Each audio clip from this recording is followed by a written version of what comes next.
ప్రైజ్లాడండి అందరికీ. దేవుడు మిమ్మల్ని అందరిని దీవించిన గాక. మరి మనం 6 అధ్యాయాలు చదువుకున్నాం కాబట్టి ఇప్పుడు 7వ అధ్యాయం చదువుకుందాం.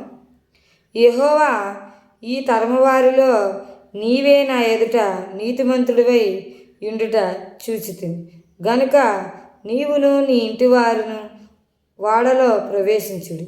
పవిత్ర జంతువుల్లో ప్రతి జాతి పోతులు 7ను, పెంటులు 7ను, పవిత్రములు కాని జంతువుల్లో ప్రతి జాతి పోతును పెంటియు, 2 ఆకాశ పక్షుల్లో ప్రతి జాతి మగవి 7ను, ఆడవి 7ను నీవు భూమి అంతటి మీద సంతతిని జీవముతో కాపాడినట్లు నీ యొద్ద ఉంచుకును.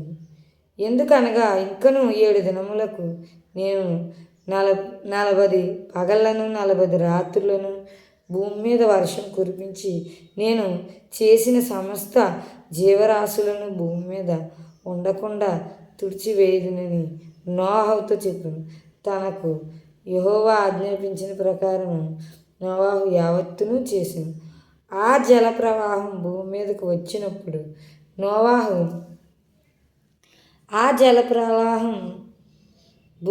వచ్చినప్పుడు నోవహు 600 ఏండ్ల వాడు. అప్పుడు నోవహును అతనితో కూడా అతని కుమారులను, అతని భార్యయు, అతని కోడండ్రులను అతని కోడండ్రులను ఆ ప్రవాహ జలములను తప్పించుకొనుటకే ఆ వాడలో ప్రవేశించేది. దేవుడు నోవహునకు ఆజ్ఞాపించిన ప్రకారం పవిత్ర జంతువుల్లోను అపవిత్ర జంతువుల్లోను పక్షుల్లోను నేను ప్రాకు వాటిలన్నింటిలోను మగది ఆడది జతలుగా వాడలను నోవహు నద్దకు చేరును.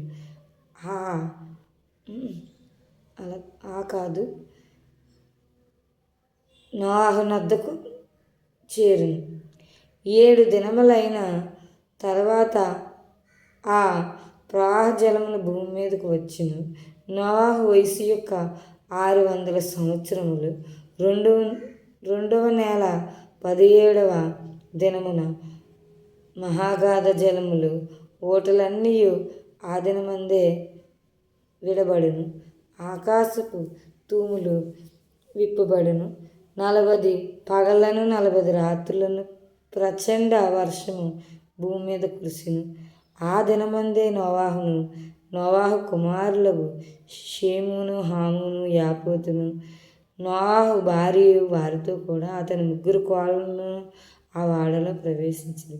వీరే కాదు, ఆయా జాతుల ప్రకారము ప్రతి మృగమును, ఆయా జాతుల ప్రకారము ప్రతి పశువును, ఆయా జాతుల ప్రకారము నేల మీద ప్రాకు ప్రతి పురుగును, ఆయా జాతుల ప్రకారము ప్రతి పక్షియు, నానా విధమైన రెక్కలు గల ప్రతి పిట్టయు ప్రవేశించింది. జీవాత్మ గల సమస్త శరీరంలో 2 వాడలోనున్న నోవహు నద్ద ప్రవేశించినవన్నీ దేవుడు అతనికి ఆజ్ఞాపించిన ప్రకారం సమస్త శరీరంలో మగదియు ఆడదియు ప్రవేశించును. అప్పుడు యెహోవా వాడలో అతన్ని మూసివేసెను. ఆ జల ప్రవాహం 40 దినములు భూమి మీద నుండకుండా జలములు విస్తరించి వాడను తేలచేసినందున అది భూమి మీద నుండి పైకి లేచింది. జలములు భూమి మీద ప్రచండముగా ప్రబలి మిక్కిలి జలములు భూమి మీద ప్రచండముగా